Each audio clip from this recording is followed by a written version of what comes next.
So hey guys, in this video, you're gonna get to meet Joe Rose.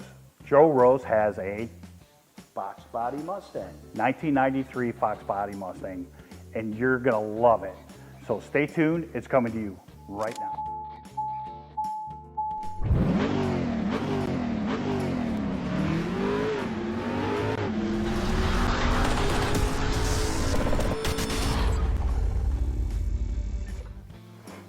All right, Levi, we are here looking at Joe Rose's 1993 Fox Body Mustang.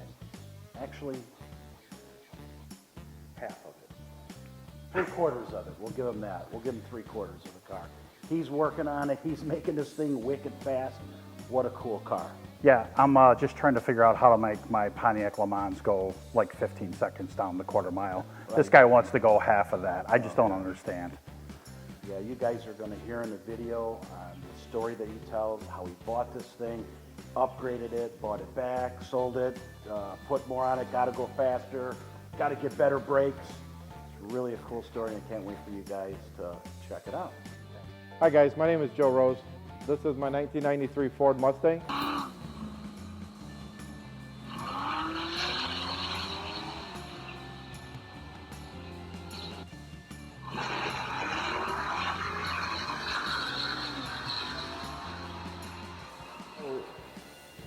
Originally, this car belonged to a good friend of mine, Jeff Lamb. He had it, when he had it, he had a 408 cubic inch stroker motor in it. It was carbureted, and he drove it for a while. The car ran like 1080s in a quarter mile. He sold it to another buddy of mine, which he completely took the motor back out, made it all fuel injected, big nitrous kit, completely redid the whole car from front to back. At that point, I think the car ran 890s. After he had it for a while, some things happened and ended up the car got completely stripped down. I ended up buying it in the strip down stage. The body was extremely, extremely nice, and it had a roll cage in it already that was certified to 850. But it was pretty much just a shell when I got it. I was going to redo it, but I was in the middle of redoing a 69 Dodge Super Bee at the time. I couldn't afford to do two projects at once. So I had another buddy that offered to buy it off of me, and I gave it to him for what I had paid for it, as a roller, basically. And he put it together with another buddy of mine's motor and transmission out of his Mustang. It was a 306 with a Vortec S-trim supercharger on it. At that time, the car made 550, 560 horse at the wheels. I blew that motor up down in the lower lots in Ottawa. A little kid told me to do a burnout, and I couldn't say no, so I let it have it. And when I shifted second gear, I knew something let loose, and I weaned it back home. And at that point, that's where it all really started to take place. I bought a brand new Ford Motorsports Boss block. We bored it out to 347 cubic inches. It's got diamond pistons. It's got a Lanati crank. It's got forged H-beam rods, so the bottom end is pretty solid. As we were going, I originally set it up for a supercharger. So another buddy of mine had a Novi 2000 supercharger. So we put that motor together. I decided to get a bigger head. It originally had AFR 185 heads, so I upgraded those to AFR 205 Renegade heads and put a little different cam in it, custom grind cam, did the Victor EFI intake, bigger injectors, a lot of things to make that Novi 2000 work. Our goal at that point was just to be able to run a 9-second pass, still be able to drive it on the street. The whole goal is to be able to drive it on the street. But with the supercharger setup, it tended to get hot. Like, it liked to get hot, but it was fast, but it tended to get hot. We went to the track and we blasted off. You know, we just wanted to make a 10-second pass. I got up to the line and Jeff had said, hey, first time, you don't know what's gonna happen, so just go up there and foot brake it. And then you can use the trans brake after that. So I get up to the line, I go to foot brake it, and I push the gas, and it drives through the light, so the light starts. I'm like, shoot, might as well go now. So then I take off. It ran at 1071, and everyone's like, oh my God, that's not as fast as what I thought it was gonna be. Well, it was at 141 miles an hour though. So obviously the speed was there. So we went back. I was all excited after looking at the mile per hour, and we made another pass, and we ended up running 950s. It's so smooth. The 950s, it's handling it so well. It's going straight down the track. It's not getting all crazy. So the first day at the track, we'd run a 950 pass. The car was tweaking really bad. We went home and I had a guy, I took it to a shop, dropped it off, and I said, hey, I need an anti-roll put on this thing ASAP.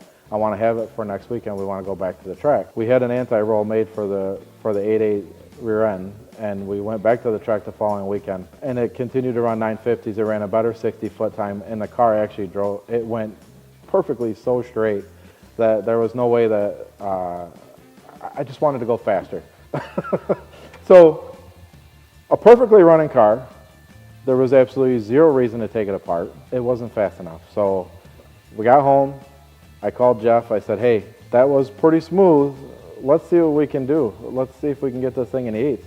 He's like, oh, we're probably going to go to a turbo then. He goes, let's do a turbo setup on it. So to run 8 seconds over 950s is a lot more of a deal than what I thought it was going to be. I'm like, oh, we can just put a turbo on there and we can go run 8s. Well, there's a safety aspect of it that comes into play. You know, at 144 miles an hour when I was driving down the track, I couldn't stop. I had both feet on the brakes, and I had it match as hard as I could, and I barely made it. I barely slowed down enough to turn at the return lane. And at Byron Dragway, the return lane is a long ways from your quarter mile line. I put 4-wheel strange brakes all the way around, 4-wheel disc, 4-wheel strange. They're the Pro Race setup. It's night and day difference from what I had before. I feel safer with it, obviously. The other thing is when I started to take it apart, I had realized that the rear end didn't have C-clip eliminators. And anybody that knows Fords knows that without C-clip eliminators, you're asking for big trouble. So I took the rear end apart, we took the rear end out, and then Jeff had, he said, let's just order the whole internals from Strange Engineering. So that's what we did. We ordered the axles, the spool, everything from Strange Engineering, and we got it back together. And like, obviously money comes into play. At some point you're like, okay, I keep dumping money into this and I keep dumping money into this, but I have a house, I have kids. So things, you know, kind of snowballed, and it kind of put on the back burner. I would work on it a little bit and then I would stop, then I'd work on it a little bit, then I would stop. Last year I started a car group, LaSalle County Street Cars. I started a car group, but I didn't have a car to drive. And I'm like, okay, I have to figure something out. I got to get this car drivable. So that's when I'm like, I don't care what it takes, this car is going to be running. I told Jeff, I said, hey, I don't know what we got to do, but let's make it where I can drive it. We'll just run it on motor. That gives the motor, we could break in the motor. It's got a new Power Glide transmission. We could break everything in, the rear end, the transmission, everything. And then over the winter, we'll throw the turbo on it and we'll get all that stuff set up. Prior to that, I'm like, we did the Holley EFI setup. It's got Holley HP engine management system. So I did a lot of things over the summer that I wasn't anticipating on doing, but I'm like, well, since I got it like here, I might as well like make it more street friendly. It had gauges all over the place in there. Over the time, I'm like, gosh, Holley came out with their EFI digital display. They have a 7-inch screen, which is super cool, and has all your gauges built into it. Has your oil pressure, your boost, your everything, and it can data log all of that stuff. So if you make a pass and say your oil pressure is dropping, you look at your data log and you can go back and check and say, oh, I got an issue here. When I'm at this RPM, this is dropping off, or my temperature went way up, or my air-fuel ratio got out of whack at full throttle, or whatever. You can go back and check all that out, which is really cool. We had the Holley EFI set up, put the digital screen in there, got it running on motor. I drove it for the year. It was a complete slug. When you have something that is set up for 1,000 horsepower plus at the wheels, and you're making like 400 or 500 because everything is set up for the turbo. The cam is made for the turbo. There's no, it sounds so tame. The rear end is got a 355 gear. The transmission is a Power Glide. It's 2 speeds, and it's got a 1.69 gear in it. So there's so many things that was stacked against it running on motor. But I got to drive it, and that was pretty awesome. So I got some cool pictures, got to hang out with everybody in the group. It ended up being a good time. But after the winter was over, after the summer was over, I decided that it's time to get the ball rolling, time to make it go fast. So that's where we're at now. It's got a Borg Warner S480 turbo on it. It's got a 4-inch thick, 4-inch intercooler. It's got a 90mm AccuFab throttle body, Victor EFI intake. I just put new billet specialties wheels on the back. They're the wind lights. They're 15 by 10 in the back. I have 275, 60, 15 Mickey Thompson Radio Pro tires on it. They're bead locks, yes. They're ready to go. Hopefully we can make some good passes this summer. Hi guys, my name is Joe Rose. This is my 1993 Ford Mustang GT, and that is why I'm a car guy.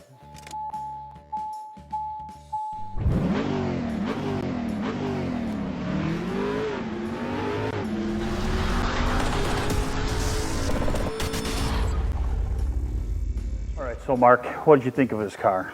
Well, like I said in the beginning of the video, I think it's really cool, the story of just how it came in and out of his life. And every time it came back, it seemed like he wanted to make it a little bit faster.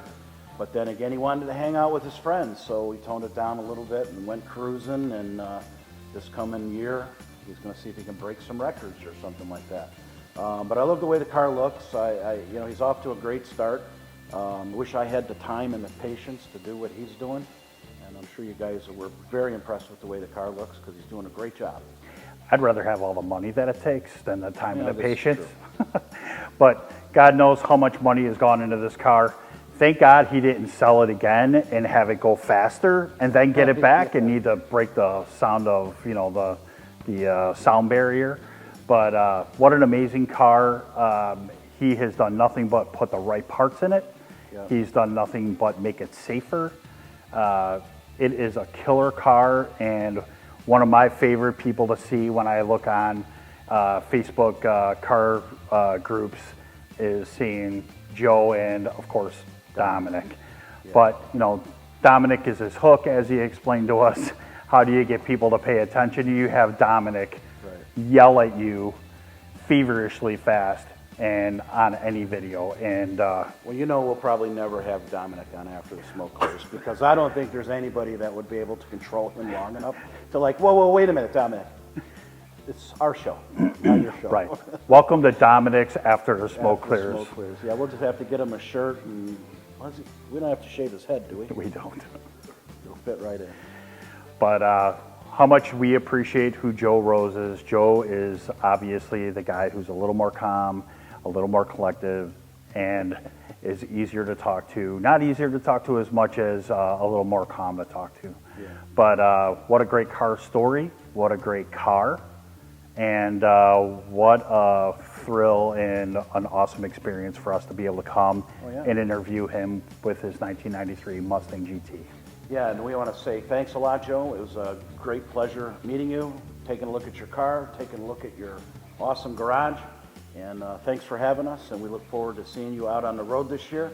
And for everybody out there, make sure if you like the video that you saw and you want to see more, click that subscribe button right below here. You get signed up to get notified whenever we put out a new video, which we put out a new video every week, Saturday morning, so make sure you tune in.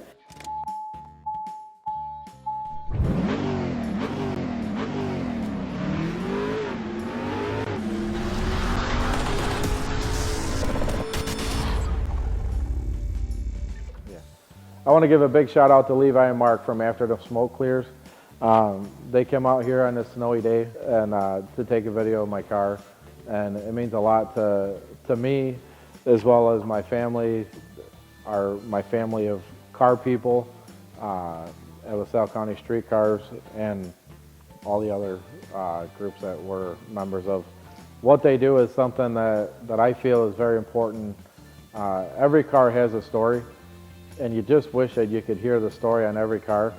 Unfortunately, time is not, you don't have the time. But when you go to a car show and you sit there and you start talking to somebody and you start listening to the story on their car, you just wish that you had hours to sit there and listen to it over and over and over.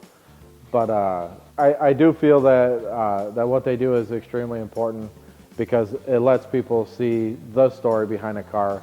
And even though I gave you guys a pretty good description of my car and the story behind it, there's more. Like, I could go on and on and on for days, but I try to give you as much as I possibly can.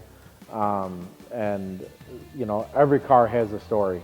So I think that for them to come out and take the time out of their day to interview me and interview about my car, I think is pretty special.